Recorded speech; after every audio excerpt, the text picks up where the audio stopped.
tuzanyishime kuri uyu munsi wo gutaha inzu y'Uwiteka. Tuzanyishime kuri uyu munsi wo gutaha inzu y'Uwiteka. Tuzanyishime kuri uyu munsi wo gutaha inzu y'Uwiteka. Tuzanyishime kuri uyu munsi wo gutaha inzu y'Uwiteka.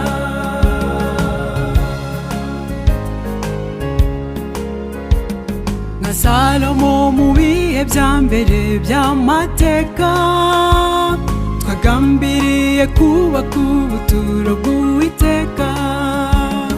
Ibiti byuma n'amabuye y'igiciro cyinshi, amasengesho menshi na gahunda ngo rwubakwe. Tuzanyishime kuri uyu munsi wo gutaha inzu y'Uwiteka. Tuzanyishime kuri uyu munsi wo gutaha inzu y'Uwiteka. Tuzanyishime kuri uyu munsi wo gutaha inzu y'Uwiteka. Tuzanyishime kuri uyu munsi wo gutaha inzu y'Uwiteka.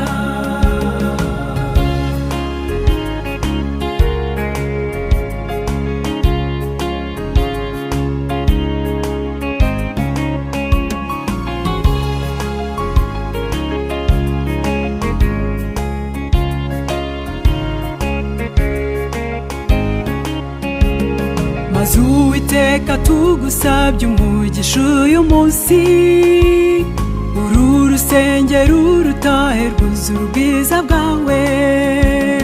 Maze umuntu wese uzarwinjiramo agushaka, azarusohokemo yuzuye ubuntu bwawe. Tuzanyishime kuri uyu munsi wo gutaha inzu y'Uwiteka. Tuzanyishime kuri uyu munsi wo gutaha inzu y'Uwiteka. Tuzanyishime kuri uyu munsi wo gutaha inzu y'Uwiteka. Tuzanyishime kuri uyu munsi wo gutaha inzu y'Uwiteka. Tuzanyishime kuri uyu munsi wo gutaha inzu y'Uwiteka.